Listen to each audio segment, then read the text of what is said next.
Salutare, dragi albinuțe hărnicuțe! E timpul să ne mai ocupăm de niște conserve. Astăzi vă aduc rețeta de castraveți în oțet, dulci acrișori, super crocanți și care țin toată iarna fără probleme.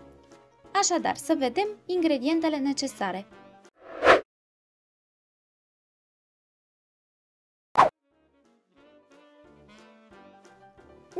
,8 kg castraveți cât mai mici și cât mai proaspeți, o mână de flori de mărar uscate, puțin cimbru uscat, 6 căței de usturoi, 4 rădăcini de hrean potrivite, boabe de piper negru, 60 de grame de sare obișnuită, 100 de grame de zahăr, 1,2 litri apă și 300 de ml oțet de 9 grade.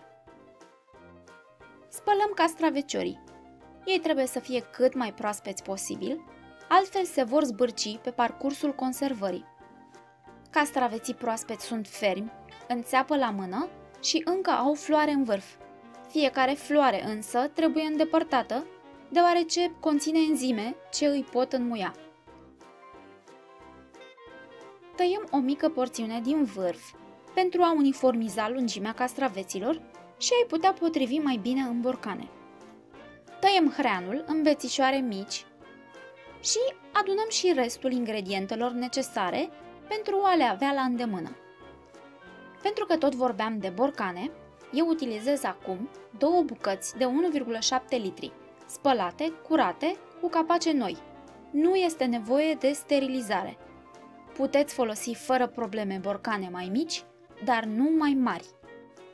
Pe fundul fiecărui borcan așezăm câteva flori de mărar uscate, o crenguță mică de cimbru uscată, 2 bețișoare de hrean și puțin usturoi tăiat grosier. Apoi începem să aranjăm castraveții în borcan cât mai înghesuiți.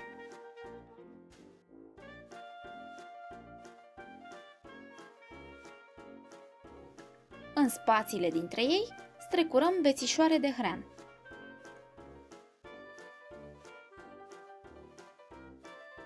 Mai punem usturoi tăiat. Eu de obicei adaug cam 3 căței la fiecare borcan mare și o lingură de piper boabe. Procedăm identic cu toate borcanele. Într-o oală punem apa, oțetul, sarea și zahărul. Ați observat probabil că am folosit sare obișnuită și nu sare neiodată. Vă asigur că nu va avea niciun efect negativ asupra conservei. Dacă nu aveți încredere, încercați de data aceasta doar cu un borcan, unul singur, și vă veți convinge. Punem la fiert. Turnăm lichidul fierbinte peste castraveți. Puteți pune sub recipient un obiect metalic. Acesta preia excesul de căldură și previne spargerea sticlei. Deși, recunosc, chiar și fără acest tertip, nu mi-a pleznit niciodată un borcan.